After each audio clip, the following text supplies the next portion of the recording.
ဖျားကြောင်ကြည့်တွေ့တော့တော်အံ့ဩသွားတယ်ကျွန်တော်ဒီမြို့ကဆရာမထီးမှုရှိတဲ့နေရာကျွန်တော်ရောက်ဘူးလေ That was way back in 2005အတင်းတော့မရှိသေးဘူးချက်စဲမပိုင်သေးဘူးဒါပေမဲ့ဒီနေ့ဒီမှာဖျားခင်ကောင်းကြီးခံစား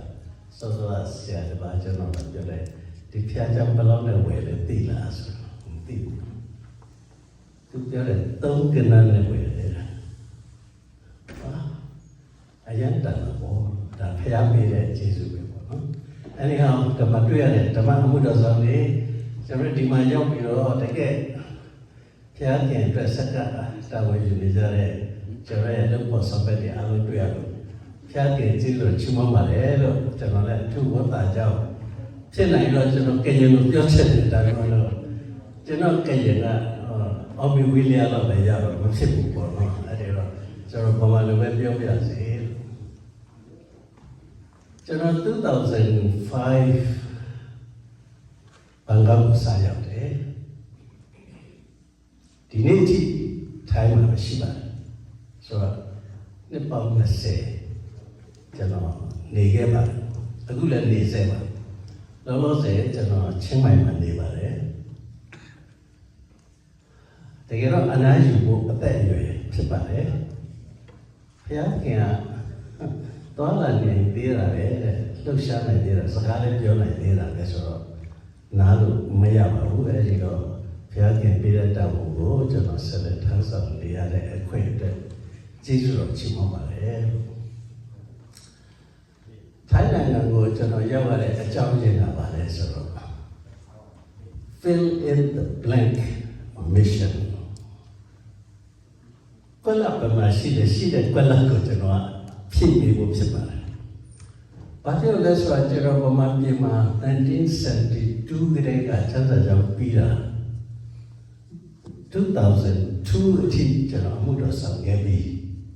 ဆိုတော့ဖျားခင်ကျွန်တော်ဘူးမသိပါမသိတဲ့ထိုင်းနိုင်ငံကိုပို့လိုက်တာ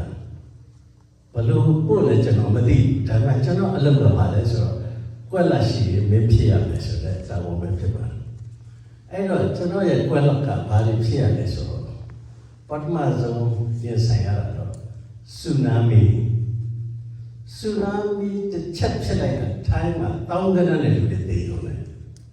အဲ့ဒီထဲမှာဗမာမြောက်များစွာပါတယ်ကျွန်တော်ဗမာလို့ပြောတဲ့ထဲမှာတိုင်းသားအလုပ်ပါပေါ့နော်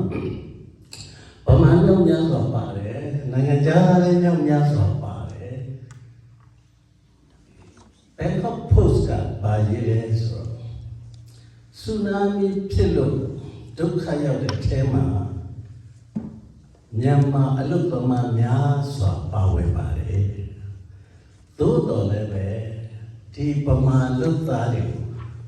ဘယ်သူမှမကူညီဘူးတဲ့စားစရာမရှိနေစရာမရှိဝတ်စရာမရှိဖြစ်ကုန်ပြီဒီဗမာတွေဟာတဲ့ထိုင်းနိုင်ငံရဲ့စီးပွားရေးကိုအများကြီးထောက်ကူပြုခဲ့ပေမဲ့လို့တဲ့အခုသူတို့လက်ယူရှုကြည့်ခံရတယ်အဲ့ဒီတော့အခုညီလို့နေပါလေဒီသတင်းကဘန်ကောက်ပို့စ်မှာပေါ်လာတဲ့သတင်းဆိုတော့ရန်ဘန်ကောက်မှာရှိတဲ့ဗမာအသင်းတော်တချို့ကမနေနိုင်ဘူးငါတို့လူတွေဒုက္ခရောက်တယ်ငါတို့ကူညီရမယ်ဆိုတော့သွားရောက်ကူညီဖို့အဖွဲ့ပြီးဖြစ်စီတွေပါနေတယ်သွားလို့ဝင်ငါကြည့်ရှုမစားဖို့ဆိုတော့ဆောင်ရွက်တယ်အဲ့မှာမော်ကားလဲသူတို့ငါထားပြီးပစ္စည်းတွေဝယ်လို့ကားပေါ်တင်ထားပြီးမောင်းတဲ့လူလည်းရထားပြီကျွန်တော်ကရောက်ပြီဆိုတော့သူတို့ကဘာပြောလဲဆိုတော့လိုက်သွားပါတဲ့ဟိုမှာလိုတဲ့အလုပ်လုပ်ပေးပါတဲ့โอเคကျွန်တော်လိုက်သွားမယ်ဆိုလိုက်သွားမယ်ကြတဲ့ခါကျတော့စီစဉ်နဲ့ပြောတယ်ကားမောင်းသမားမသွားဖြစ်တော့လို့တဲ့ကားမောင်းမရှိဘူးရှိဘူးမင်းမောင်းသွားပါတဲ့ကျွန်တော်ထိုင်းမှာခါမှကားမမောင်းဘူးကျွန်တော်ရောက်အဲ့တော့မောင်းသွားပါဆိုတော့ဒါကွက်လက်တစ်ခုစပြီပေါ့ကျွန်တော်ဖြစ်အဲ့တော့ driver အဖြစ်နေတာ ဒီချက်သားကြီးကျွန်တော်ယူပြီးတော့ဟိုဖုတ်ကပ်ပတ်ကိုဆင်းသွားတယ်ဘာမှလည်းနိုင်တော့ကြရတယ်တချို့လည်းထိုင်ငိုနေလို့မရှိတယ်တချို့လည်းစားပြမရှိဘူးအဲ့လိုဖြစ်နေတယ်ကျွန်တော်ကိုညီမစားမှုတွေစားလို့ပေးခဲ့ရဆိုတော့ ministry ကဘာနဲ့စားလဲဆိုတော့ဒုက္ခရောက်တဲ့လူတွေကိုညီတဲ့ ministry ကအစားပြုရမှာဆိုတော့ဒီဒုက္ခရောက်နေတဲ့လူတွေကိုကိုညီခြင်းဟာသူတို့အတွက် gospel တရားကိုဖွင့်ပြရတယ်အတူတူပါပဲဖျားခင်အကြောင်းပြောပြတယ်ဖျားခင်သူတို့စုတောင်းတာနိုင်နိုင်တယ်ဆိုတဲ့အခြေခံလေးပါပဲဘာမှကြီးကြီးကျယ်ကျယ်မဟုတ်ပါဘူးဒါပေမဲ့သူတို့ life တွေ change ဖြစ်လာတယ်တချို့နှစ်ချင်းတောင်းခံပြီးတော့ကျွန်တော်ဆူနာမီတာတနာမှာဆိုလုံးဝရခိုင်တို့ဘာလို့တဲ့ကပြောင်းလဲလာတဲ့လူ900လောက်အခုတည်ရတယ်ကျွန်တော်နှစ်ချင်းတော့ပြီးခဲ့ရတယ်ရှိခဲ့ပါတယ်ဒုတိယကျွန်တော်ပါဝင်ရတဲ့ကွက်လာတာဘာကွက်လာလေးလဲဆိုထိုင်းနိုင်ငံမှာရှိတဲ့ထိုင်းထောင်ထဲမှာရောက်နေတဲ့ဗမာတွေကျွန်တော်တို့က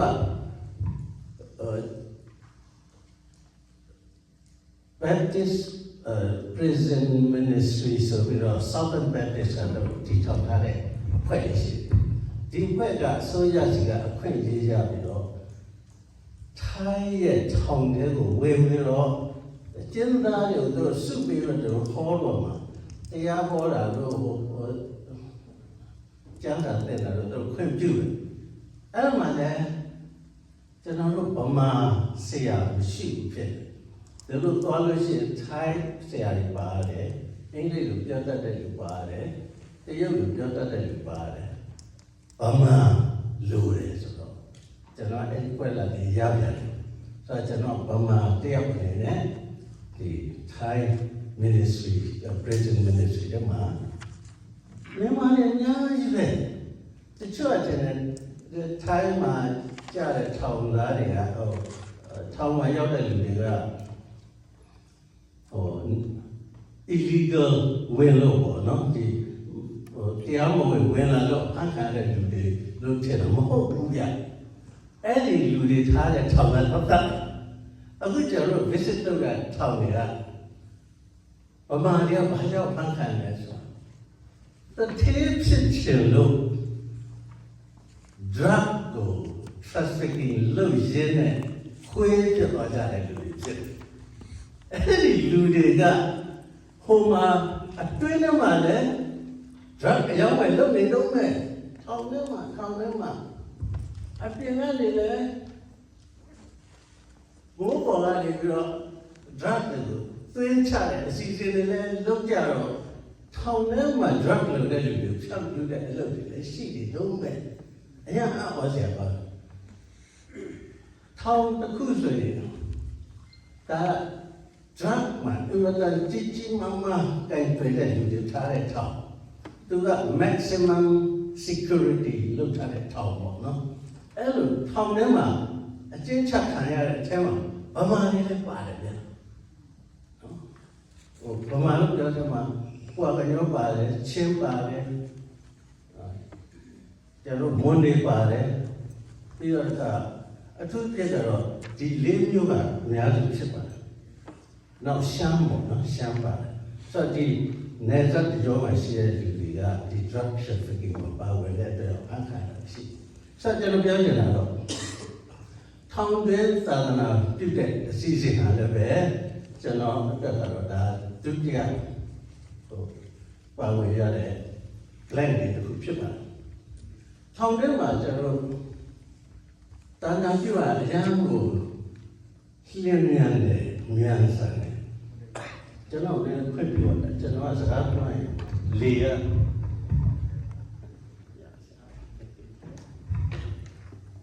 ကျွန်တော်အသက်ကြီးလာပြောတာမသိဘူးစကားပြောရင်အားချောက်ပေါ့အဲ့ဒီတော့ဒီထောင်ထဲမှာကျွန်တော်ဟောပြောတာလေပြီးတော့ကျမ်းစာသင်တာတွေကျွန်တော်လုပ်ရတဲ့အခါကျတော့အဲ့မှာမယုံကြည်သူများတော်တော်များများနှစ်ချင်းတောင်းကြတယ်ကျွန်တော်တို့ထောင်တစ်ခုဆိုရင်ကျွန်တော်တို့နှစ်ချင်းပေးတဲ့အခါ တို့စုထားပြတဲ့အခန်းကျယ်ကြီးထဲမှာရေထည့်ထားတဲ့ရေကန်လေးရှိတယ်အဲ့ရေကန်ထဲမှာကြောက်ပြီးတော့နှစ်ချင်းပြရတာရှိတယ်ပေါ့နော်ကျွန်တော်တို့ဗမာဆိုရင်ကျွန်တော်ကနှစ်ချင်းပြရတယ်ဟိုထိုင်းဆိုရင်ထိုင်းဆရာနှစ်ချင်းပြအင်္ဂလိပ်ဆိုအင်္ဂလိပ်ဆရာနှစ်ချင်းပြတဲ့ပုံမျိုးနဲ့ကျွန်တော်တို့လုပ်ကြတယ်ဒီလိုလုပ်ကြတဲ့အချိန်မှာကျွန်တော်ထူးထူးခြားခြားထောင်တစ်ခုရှိတယ်အဲ့ဒီထောင်က Rapuri ထောင်လို့ခေါ်ပါတယ်ဒီ Rapuri ဘက်မှာရှိတယ်ထိုင်းနိုင်ငံတောင်ပိုင်းတော့သွားကြတယ်ဆိုတော့ဒီ Rapuri ထောင်က maximum security ထောင်ဖြစ်ပါတယ်အဲ့မှာကျွန်တော်တို့ကဗမာတွေပြုတ်ပြပြောင်းလဲမှုတွေအရင်ဖြစ်ပြီးတော့တော်တော်တင်းချင်းတောင်းတဲ့အချိန်မှာလူ20-30လောက်တောင်းတယ်ဗျာဟိုတယောက်များမဟုတ်တော့အဲ့ဒီ20-30ကိုကျွန်တော်တို့ကနှစ်ချင်းပေးကနေထိုင်းရလည်းနှစ်ချင်းပေးဖို့ရှိတယ်ကျွန်တော်ဗမာလည်းနှစ်ချင်းပေးဖို့ရှိတယ်ထိုင်းရနှစ်ချင်းယူရမယ်ဆိုအားလုံးအင်ဂျီတွေချုပ်လိုက်တယ်ဗျာသူတို့ရေချိုးတဲ့ကန်ရှိတယ်ဟိုရေကန်တို့အရှိစားပေါ့နော်အဲ့ဒီရေကန်မှာတကံပြီးတကံအဲ့မှာတယောက်ကိုတကံတယောက်တကံနဲ့တခါနှစ်ချင်းပေးပြီးလို့ရှိတယ်တချို့ဆရာတွေက3-4 ယောက်ခါရပြီးတော့ဆိုတော့ထိုင်းရအဲ့ဒီချုပ်တော့နှစ်ချင်းယူလို့ပြီးတော့ကျွန်တော်စိတ်ထဲမှာတိတ်မကျေနပ်တယ်လို့ရှိတာပါဆိုတော့နှစ်ချင်းဆိုကျွန်တော်တို့အမှန်တန်ဖိုးထားတဲ့မင်္ဂလာတစ်ပါးဖြစ်တဲ့အတွက်ကျွန်တော်ဗမာတွေကိုကျွန်တော်ပြောတယ်ငါတို့ဖြစ်သွားတို့ဗမာတွေကဖျားတရားဆိုရရိုသေထိုက်လို့ကျွန်တော်တို့ဒီနှစ်ချင်းမင်္ဂလာ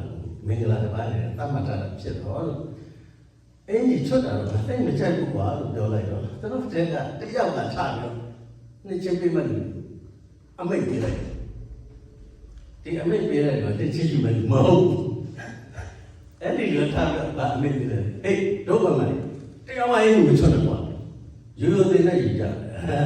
နဲ့ကျွန်တော်တို့ဗမာတွေအားလုံးအင်းကြီးဘုတ်ပြအင်းကြီးမချွတ်ပဲတစ်ချင်းယူဆက်ကျွန်တော်ပြောချင်တာဒီထောင်ထဲမှာရှိတဲ့လူတွေရဲ့အတ္တပြောင်းလဲခြင်းဟာဝန်တာကြတော့ပေါင်းလဲဆိုတဲ့အကြောင်းကျွန်တော်ပြောရမှာနော်ဆိုတော့ထိုင်းမှာရောက်တဲ့ဒီထောင်သားတွေလည်းဘုရားခင်ကိုသိရှိယုံကြည်ရတဲ့အခွင့်ကိုရခဲ့ကြတယ်ဆိုတော့ကိုကျွန်တော်ပြောပြချင်ပါတယ်ဆိုတော့ထိုင်းနိုင်ငံမှာရောက်ရှိနေတဲ့လူတွေထဲမှာဆိုရင်ထောင်သားတွေ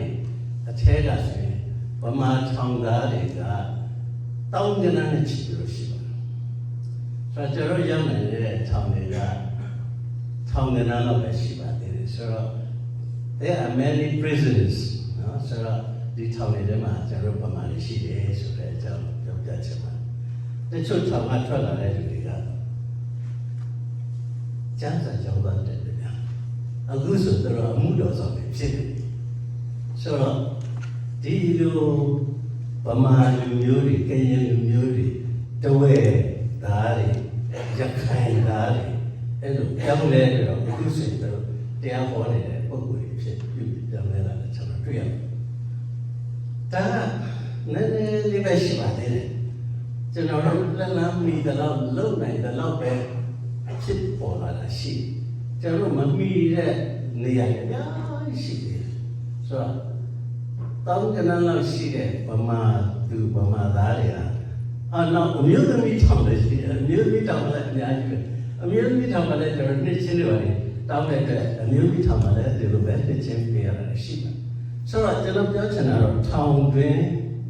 လိုအပ်တဲ့သာသနာလုပ်ငန်းတစ်ခုရှိတယ်ဆိုတော့ဆူနာမီကာလသာသနာလုပ်တဲ့အခါထောင်တွင်သာသနာလုပ်တဲ့အခါဘာကိုတွေ့ရလဲဆိုတော့ဒုက္ခ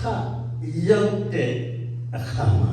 ဖယားကိုတို့ပို့တွေ့လို့လွယ်တယ်ဆိုတဲ့တစ်ချက်ဒါကိုကျွန်တော်တို့တွေ့ရတယ်။ဒါကြောင့်ကျွန်တော်တို့ကဒီဆူနာမီသာသနာလာပြီးသွားတယ်ကျွန်တော်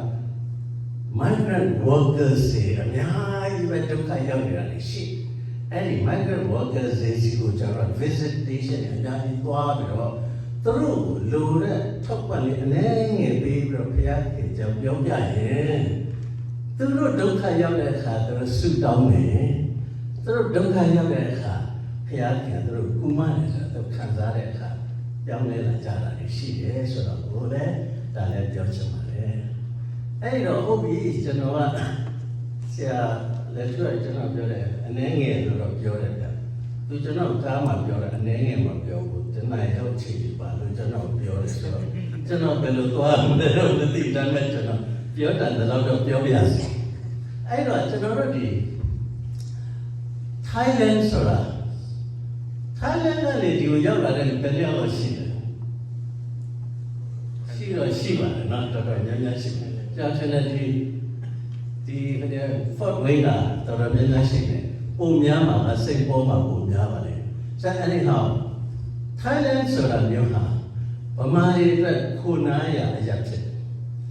ဒီနေ့အထိဗမာပြည်မှာဒုက္ခရောက်တဲ့လူတိုင်းကထိုင်းကိုမဖြစ်ဖြစ်တဲ့နည်းနဲ့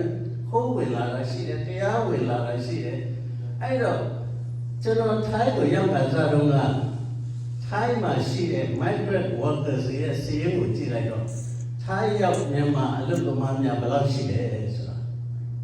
3သိန်း2သိန်းဒါလောက်ပဲရှိပါတယ်ဒီနောက်ပိုင်းမှာ5သိန်း5သန်း5 million အခုတို့ပြောတယ် more than 5 million it's come up to 7 millionဆိုတော့ခုနတမ်းပြတော့မြန်မာအများပြားထိုင်းနိုင်ငံဘက်ကိုခိုးလုံမှုရောက်ရှိလာကြတဲ့အခါ refugee camps officially အစိုးရကထူထောင်ထားပေးတယ်ဥပမာမဲလာတော့အုံးကရန်တို့ဒီလို camp တွေဆိုရင်အလုံး camp ပေါင်း9ခုရှိဒီ camp 9ခုမှာကျွန်တော်တို့သိရတဲ့လောက်ကခိုးလုံနေတဲ့မြန်မာလူပေါင်းဘယ်လောက်ရှိလဲဆိုတော့သိန်းရှိတယ်လို့ဟိုတော့ကစီရင်ရှိအဲ့ဒီသိန်းကအခုသိန်းထပ်ပို့လာပါတယ်ဆိုတော့သိန်းလောက်ဖြစ်လာနိုင်တယ်ဘာဖြစ်လဲဆိုတော့ဗမာပြည်ရဲ့နိုင်ငံရေးအခြေအနေတော်တော်လေးဒုက္ခရောက်နေတဲ့အချိန်ဆိုတော့refugee စီရင်မှာဟိုအရင်တော့ကပြန်သွားတဲ့လူတွေကပြန်လာတယ်တချို့လည်းအသက်စီရင်သွင်းဖို့ရောက်ရှိနေတာလေစီရင်မဝင်တဲ့လူပါပါဝင်ရှင်တော့အနည်းဆုံးသိန်းခွဲကနေ2သိန်းလောက်ထိဖြစ်လာပါတယ်ဒါ refugee camp ပဲရှိသေးတယ်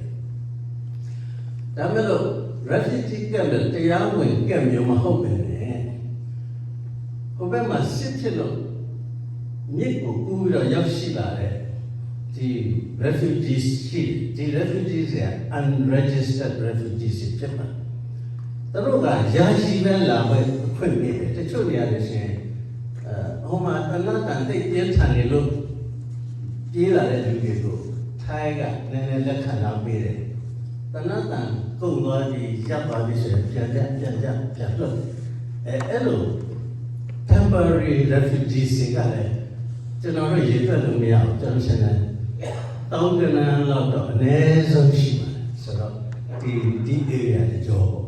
ဆိုတော့ထိုင်းနိုင်ငံပဲရှိသေးတယ်ဟိုဗမာပြည်ကဒုက္ခရောက်တဲ့လူတွေစီးနေပါတယ်ကျွန်တော်တို့မပါဘဲနဲ့ဒီဘက်ကိုကြည့်လိုက်လို့ရှိအဲ့တော့ထောင်တွင်ရောက်ရှိနေတဲ့ဗမာအကျဉ်းသားတွေရှိတယ်နိုင်ငံရေးအရာခိုလုံခွင့်နဲ့နေထိုင်တဲ့ refugees registered refugees တွေရှိတယ်ပြီးတော့ unregistered refugees တွေရှိတယ်ပြီးတော့အလုပ်သမားတော့အမျိုးမျိုးပါနော်ကျွန်တော်တို့အလုံးသိကြတဲ့အတိုင်းအလုပ်သမားဆိုတော့ရအလုပ်တွေဝင်လုပ်တော့နေထိုင်ကြတဲ့အလုပ်သမားတွေဘယ်လိုရှိလဲဆိုတော့သူကကျန်တဲ့5 million အခုဆို6 million တည်းမှာကျွန်တော်ထင်တယ်အနည်းဆုံး registered အလုပ်သမားပေါ့ migrant workers တွေအလုပ် register လုပ်ထားတာတော့3 million လောက်ရှိဆိုတော့ကျန်တဲ့ another 3-4 million လောက်က unregistered ဖြစ်တယ်ဆိုတော့တချို့တွေကခိုးဝင်လာရင်လည်းဖန်ခံရရှိတယ်တချို့ခိုးဝင်လာတာအခွင့်လွန်လာပြီးတော့မြို့တွေမှာခိုးလုံနေကြတဲ့လူတွေမသိအောင်နေရတဲ့ပုံရှုပ်ွယ်ရှုနေရတဲ့အခုဆိုရင်လူငယ်တွေအများကြီးပဲရှိတယ်ကျွန်တော်တို့ထိုင်းလင်းကိုရောက်ရှိလာတဲ့အထက်မှာဆိုရင်အငယ်လေးတွေများလာတယ်ဘာဖြစ်လဲဆိုတော့ဟိုမှာစစ်တဲဝင်ရမယ်ဆိုတဲ့ကိစ္စကတော့ ခိုက်သွားတယ်ဆိုတော့အဲ့ဒီလူတွေအများကြီးကဒီဘက်ကိုပြေးလာကြတယ်ဆိုတော့မြို့ပေါ်မှာရှိလို့တောတယ်မှာလည်းအများကြီးပဲရှိတယ်ပေါ့ဆိုတော့လူဦးရေ9 သန်းတယောက်မှချမ်းသာလို့လာတဲ့လူစည်ရဲဖယ်လိုက်လို့ရှိရင်တော့အနည်းဆုံးလူဦးရေ6 သန်းလောက်ကဒုက္ခကြားတယ်မှာအသက်ရှင်ရတဲ့လူတွေလို့ပြောနိုင်တယ်။ဒါတသန်းဆိုတာမရှိပါဘူးချက်ပြည့်ငွေရှိလို့လာတဲ့လူတော့မရှိပါဘူး။ငွေရှိတဲ့လူတွေကမြို့ပေါ်မှာတိုက်အိမ်တွေဘာတွေဝယ်တာတော့အိမ်တွေဘာတွေဝယ်ပြီးတော့ငါးစားတာတော့မျိုးစုံလုပ်ကြ။ဆိုတော့ထားလိုက်ဆိုတော့ထိုင်းနိုင်ငံကိုရောက်ရှိလာတဲ့ migrants မြန်မာ migrants အများကြီးရှိဒုက္ခအမျိုးမျိုးတွေ့ပြီးတော့နေထိုင်ရတဲ့လူတွေဖြစ်တယ်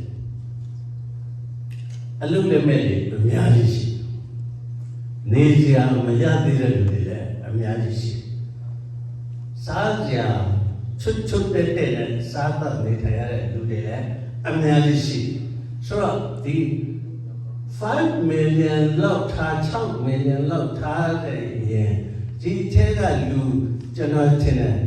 75% ဒုက္ခမရောက်တဲ့ပြောင်းပါမရှိကျွန်တော်အလုပ်ပြီးပါတယ်ပြေပရောက်migrant worker ဆိုရင်သူကလာတဲ့လူကဒုက္ခရှိဒုက္ခရောက်လို့ suicide လုပ်တဲ့ထဲမှာလည်းအများကြီးပဲကျွန်တော်ကြားနေရတယ်ဒုက္ခရောက်လို့တယောက်နဲ့တယောက်ရံဖြစ်ပြီးတော့ထိုးကြထိတ်ကြလို့အဖမ်းခံရတယ်လည်းရှိတယ်ဒုက္ခရောက်လို့ဆိုပြီးတော့အဖမ်းခံရတဲ့လူတွေလည်းအများကြီးရှိတယ်ဒါဒုက္ခထဲမှာနေရတဲ့လူတွေပေါ့နော်ဆိုတော့ကကျွန်တော်ပြောလို့ပဲဒုက္ခရောက်တဲ့အချိန်မှာဖျားတယ်လို့တွေ့နိုင်တဲ့ကာလဖြစ်ဒုက္ခရောက်တဲ့အချိန်မှာဖျားတယ်လို့မျှော်ကြည့်နိုင်တဲ့ကာလဖြစ်ဆိုတော့တွက်ကြည့်လိုက်လို့ရှိရင်ထိုင်းမှာရောက်နေတဲ့မြန်မာတွေဟာလူဦးရေအဖြစ်ဗမာနိုင်ငံကလွဲရင်ဗမာအများဆုံးနေထိုင်တဲ့နိုင်ငံဖြစ်အဲ့တော့ဗမာအများဆုံးနေထိုင်တဲ့နိုင်ငံမှာရှိတဲ့မြန်မာထဲမှာကြည့်လိုက်လို့ရှိရင်ယုံကြည်သူဦးရေကလက်ချိုးရည်တွက်လို့ရတယ်အစစ်မရှိဥပမာဆိုရင်ဘန်ကောက် area မှာရှိတဲ့အသင်းတော်ဗမာအသင်းတော်ဆိုရင်နှစ်ချင်းအပါဝင်အားလုံးရေတွက်ကြည့်လိုက်20အလုံးစုံပဲရှိ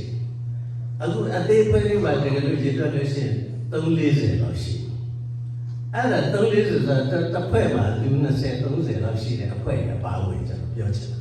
ရှင်းရလူဘယ်လောက်ရှိတယ်ဒါထောင်ကနန်းလောက်ပဲအလုံးစုံရှိတယ်မဲဆော့မှာတော့ဗမာအသင်းတော်တွေအများကြီးရှိတယ်တင်ချင်းအသင်းတော်တွေရှိတယ်AG လို့အသင်းတော်တွေရှိတယ်အထူးသဖြင့် Grace Church လို့ခေါ်တဲ့ကိုရီးယားကနေ support လုပ်တဲ့ mission တစ်ခုရှိတယ်ဆိုတော့သူတို့တွေအားလုံးပါလို့ဆိုရင်မဲဆော့ area မှာဆိုအသင်းတော်ဘယ်လောက်လောက်ရှိလဲဆိုတော့သူလည်း20 30 50လို့မရပါဘူး30လောက်တော့အနည်းဆုံးရှိဆိုတော့Message ကလည်းတချို့ကပြောတယ် Message alone will have about